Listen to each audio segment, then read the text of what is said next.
కాంగ్రెస్ తెలంగాణ కర్ణాటక రాష్ట్రాల ప్రభుత్వాల యొక్క వైఫల్యాలే అట ఆ కూటమికి వైఫల్యానికి ఓడిపోవడానికి కారణం. ఎందుకంటే హిమాచల్ ఎన్నికల పేరు చెప్పి కర్ణాటకలో గెలిచారు, కర్ణాటక ఎన్నికల ఫలితాలు చూపెట్టి తెలంగాణలో గెలిచారు.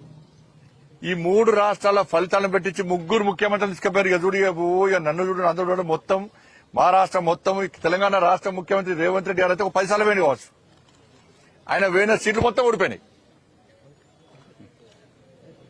కర్ణాటక ముఖ్యమంత్రి వేయండు, తెలంగాణ ముఖ్యమంత్రి వేయండు, హిమాచల్ ముఖ్యమంత్రి వేయండు. వీళ్ళతో విపరీతంగా ప్రచారం చేశారు.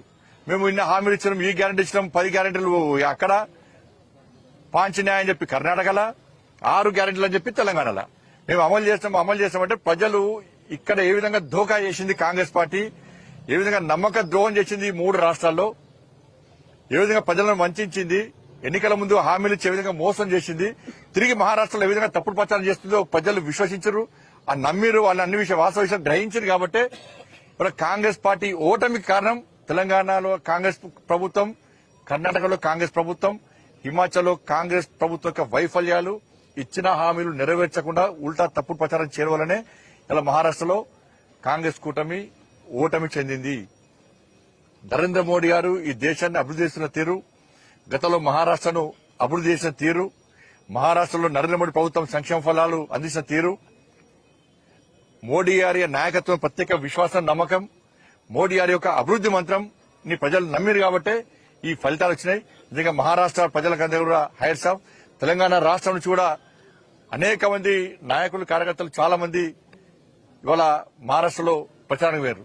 కాంగ్రెస్ పార్టీ కర్ణాటక ఎమ్మెల్యేలు, ఇక్కడ ఎమ్మెల్యేలు బూత్ కొక్కన్నారు, కానీ ఎమ్మెల్యేల ప్రచారం పనిచేయలే. బీజేపీ కార్యకర్తల ముందు బీజేపీ కార్యకర్తలు ప్రతి ఇంటికి వెళ్ళి అభివృద్ధి గురించి చెప్పారు, మోడీ గారి నాయకత్వం గురించి చెప్పారు, ప్రజల ఓటు రిక్వెస్ట్ చేశారు. కానీ కాంగ్రెస్ పార్టీ అబద్దాలు ప్రచారం చేసిన కాబట్టి వాళ్ళకు వాళ్ళ అడ్రస్ గల్లంతైంది. కాబట్టి Congress party iron leg party. ఇక పార్టీతో ఎవ్వరు ఉండరు. ఇక ఐఎన్డీఏ చీలిపోవడం ఖాయం, ఐఎన్డీఏ కూలిపోవడం ఖాయం. దాన్ని ఎవరు పట్టించుకోరు. ఐరన్ లెగ్ పార్టీతో ఉండేటువంటి ప్రయత్నం ఎవరు చేయరు. కానీ తెలంగాణ ప్రభుత్వం కూడా ఇదే గతి పట్టబోతున్నది. తెలంగాణ రాష్ట్ర ప్రభుత్వాన్ని కూడా కాంగ్రెస్ పార్టీ ప్రభుత్వానికి ఇదే గతి పట్టబోతున్నది. మీరు హామీలు ఇచ్చి ఇలా ఏ ఒక్క హామీని నెరవేర్చే ప్రయత్నం చేయలే. ఇలా ఉల్టా రాష్ట్ర ముఖ్యమంత్రి తెలంగాణ నిష్పెట్టుకుని అక్కడ ప్రచారం చేశారు. కాంగ్రెస్ పార్టీ మంత్రులు ప్రచారం చేశారు. 2,500 రూపాయలు ఎంతమంది మహిళలకు ఇచ్చారో మహారాష్ట్రలో చెప్పలేకపోయారు. మేము పోయి చెప్పినాం, కాంగ్రెస్ పార్టీ మోస్తారని కూడా చెప్పినాం. మేము పోయి కిషన్ రెడ్డి గారు వేరు, నేను వేనా, ఇంకా చాలా మంది నాయకులు పోయి వాస్తవ విషయాలు చెప్పినాం. తెలుగు వాళ్ళందరినీ కలిసాం, తెలుగు వాళ్ళందరికీ కూడా విషయాలు చెప్పినాం. వాళ్ళు వాస్తవ విషయాలు గ్రహించారు. కానీ కాంగ్రెస్ పార్టీ తెలంగాణ రాష్ట్ర ప్రభుత్వం, తెలంగాణ రాష్ట్రం కాంగ్రెస్ పార్టీ ప్రభుత్వం మీరు ఇచ్చిన హామీలు నెరవేర్చారా? లేకుంటే మహారాష్ట్ర ప్రజలు ఏ విధంగా తిరగబడుతున్నారో తెలంగాణ రాష్ట్రంలో కూడా ఈ తెలంగాణలోని కాంగ్రెస్ పార్టీ ప్రభుత్వం మీద తిరగబడే రోజులు అతి తక్కువ సమయంలో రాబోతున్నాయి.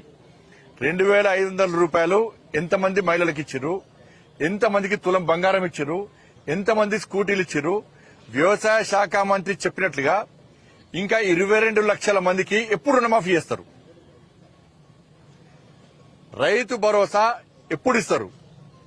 రైతు కూలీలకు 12,000 రూపాయలు ఎప్పుడు ఇస్తారు? 500 రూపాయల బోనస్ ఇంకా ఎప్పుడు అకౌంట్లు వేస్తారు? కొనుగోలు విషయంలో రైతులను వంచినందుకు క్షమాపణలు ఎప్పుడు చెప్తారు?